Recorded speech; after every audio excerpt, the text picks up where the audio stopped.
sisters. We apologize for the interruption, but the word of God will continue to go forth.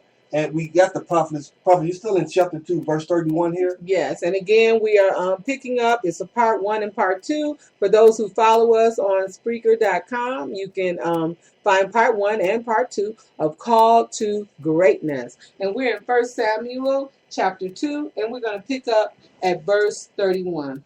Behold, the days come that I will cut off thine arm and the arm of thy father's house, that there shall not be an old man in thine house. Verse 32. And thou shalt see an enemy in my habitation, in all the wealth which God shall give Israel, and there shall not be an old man in thine house forever.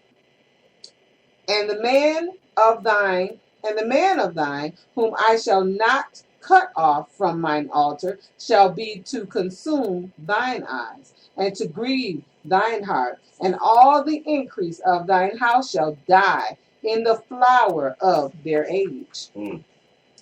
And this shall be a sign unto thee that shall come upon thy 2 sons, on Hophni and Phinehas. In one day they shall die, both of them. That's the prophecy on Eli's sons, right there. Come on. Verse 35, and I will raise me up a faithful priest. A faithful priest. That's what the Most High is calling for, faithful people. Faithful servants to serve. I will raise up to me a faithful priest. Come on.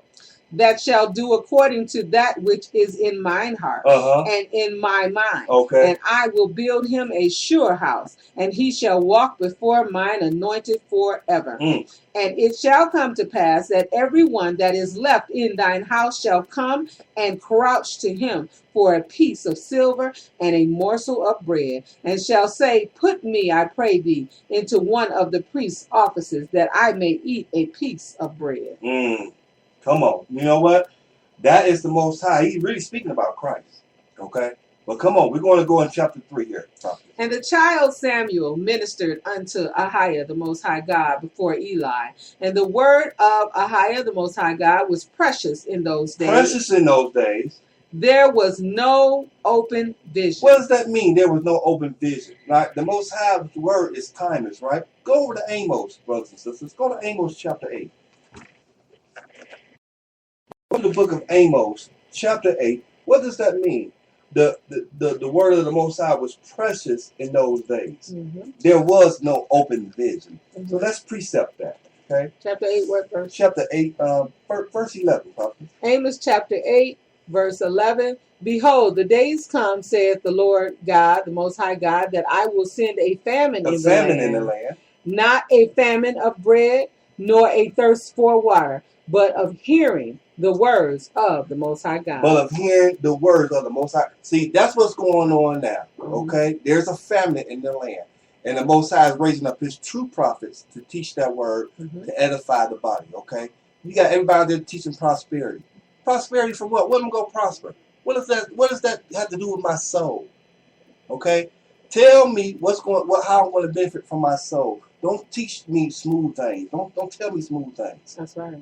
Come on, prophets. We're right back at 1 Samuel chapter 3, verse 2 now. All right. And it came to pass at that time when Eli was laid down in his place, and his eyes began to wax dim, that he could not see. Now Eli is getting old. Now he's a man of old age. He's getting old now. His eyesight is dim. But there's a prophecy on his sons. Okay? Come on. And ere the lamp of God went out in the temple. That's not supposed to happen, is it? No. The light the fire on the altar is to never go out. That's to never go out, right? Who's responsible for this? These sons, wasn't they? Were they? Come on. They're worshiping other gods. Come on. And meaning the lamp of the Most High God went out in the temple of Ahiah, where the ark of God was. What was? The ark of God, the Most High God, the ark of the covenant. So Eli was just not a regular priest. He was responsible for what, prophet? The ark of the covenant. The ark of the covenant. And where it was, and Samuel was laid down to sleep. That Ahiah called Samuel. Wait a minute. And he answered, Here am I. Who called Samuel? the Most High God. Ahia. Samuel was still a child though right here at this time, right? Mm-hmm. The Most High God, Ahia called Samuel, Mm-hmm. and Samuel heard it, didn't he? Mm-hmm. What did he say? Here am I. And he ran unto Eli. Wait a minute. Who he run unto? Eli. Because he couldn't see Ahia, could he? He heard a voice. He Obviously heard a voice. Exactly. Because he got up and ran to it. This is Samuel, brothers and sisters, right now being called to greatness. Mm-hmm. You've been called to greatness. We heard the voice of the Most High God say, come up out of her, my people. Mm-hmm. Wake up. Return back to me. We heard the voice. Mm-hmm. You hear the voice today. Come up out of her. Come back to me. Worship me, the one and only true God, Ahia, as your Ahia. You're being called to greatness. It didn't just start with Samuel. It's just not going to end with you. Come on, prophet. Verse 5, and he ran unto Eli and said, here am I, for thou callest me.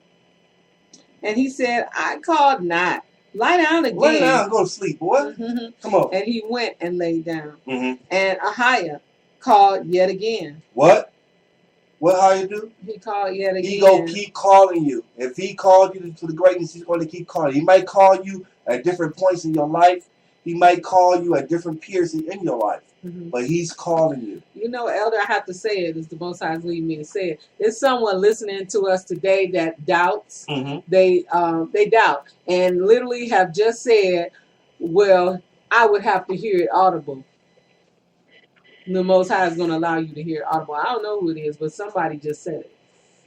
That, yeah, he's calling. He's going to have to say it audibly to me. He will call you audibly, and it will be undeniable and unmistakable. And he's going to do it. We'll hear about it, or maybe we won't. But it needs to be said. Verse 5, and he ran unto Eli and said, here am I, for thou callest me. And he said, I called not. Lie down again. And he went and he lay down. And Ahia called yet again, Samuel. And Samuel arose and went to Eli and said, here am I, for thou didst call me. And he answered, I called not, my son. Lie down again. The Most High called Samuel 3 times. We haven't gotten to the third one yet. Come on. Now Samuel did not yet know Ahia. Neither was the word of Ahia, the Most High God, yet revealed unto him. Mm-hmm. And Ahia called Samuel again the third time. Again the third time. Come on. And he rose and went to Eli and said, here am I, for thou did call me. And Eli perceived that Ahia had called the child. Therefore, now, finally, right, the priest figured it out.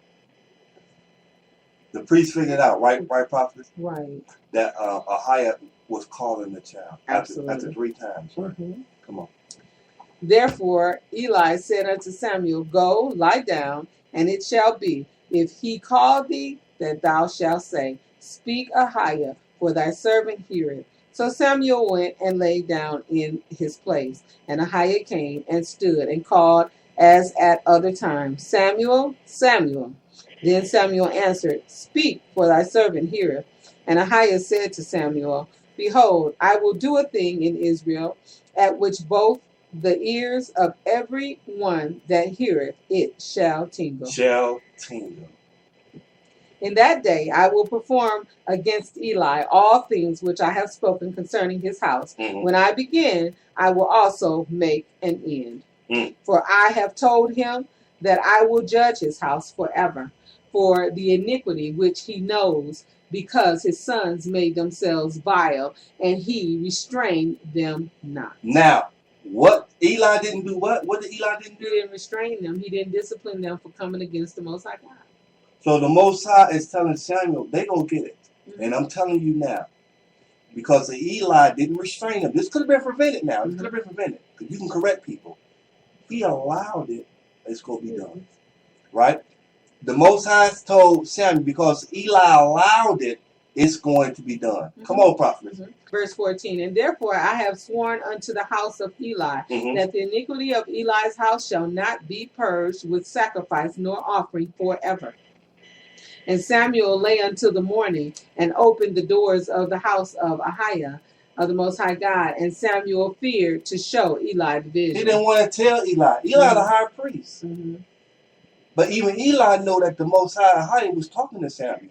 But Samuel got that revelation from the Most High, and he didn't want to tell Eli that. We in our flesh, what I'm saying, we cater to things. We don't want to hurt people's feelings, but you got to speak the word in And season. some of us are really bad with that. Yeah. And you end up becoming a liar. You do. Come on, prophet. Then Eli called Samuel and said, Samuel, my son. And he answered, Here am I. And he said, What is the thing that Ahiah has said unto thee? I pray thee, hide it not from me, God. Do so to thee, and more also, if thou hide anything from me of all the things that he said unto thee. And Samuel told him every whit, and hid nothing from him. And he said, It is Ahiah. Let him do what seemeth him good. And Samuel grew, and Ahiah was with him, and did let none of his words fall to the ground. And all Israel, from Dan even to Beersheba, knew that Samuel was established to be a prophet of the Most High God. So people knew about Samuel from that point on. They knew that he was picked to be a prophet for the Most High. Come on, prophet. And Ahiah appeared again in Shiloh, for Ahiah revealed himself to Samuel in Shiloh by the word of Ahiah. How did he reveal himself?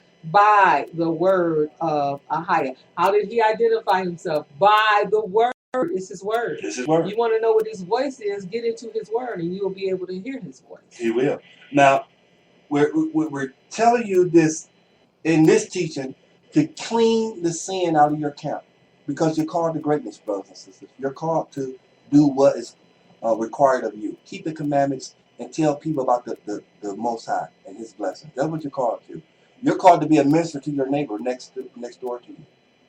You're called to share the true gospel. Okay? But we're going to go into the punishment. We're going to go into it here.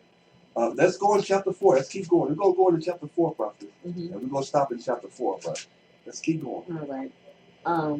And the word of Samuel came to all Israel. Now Israel went out against the Philistines. This is in later times, right? This is in later times. Samuel is of age now. He is considered a grown up. He is a prophet for Israel, right? But we're still dealing with the house of Eli. Come on. All right. And the word of Samuel came to all Israel. Now Israel went out against the Philistines to battle and pitched beside Ebenezer. And the Philistines pitched in Aphek. And the Philistines put themselves in array against Israel. And when they joined battle, Israel was smitten before the Philistines. Wait a minute now. Israel at this time had a high priest named Eli. They had the Ark of the Covenant. They had the prophet Samuel. Right? The Philistines set up tents and they set up camp around about Israel to come against them. Now, is this the day the prophecy is being fulfilled? Because what happened here? Let's see. Come on, read verse 2 again.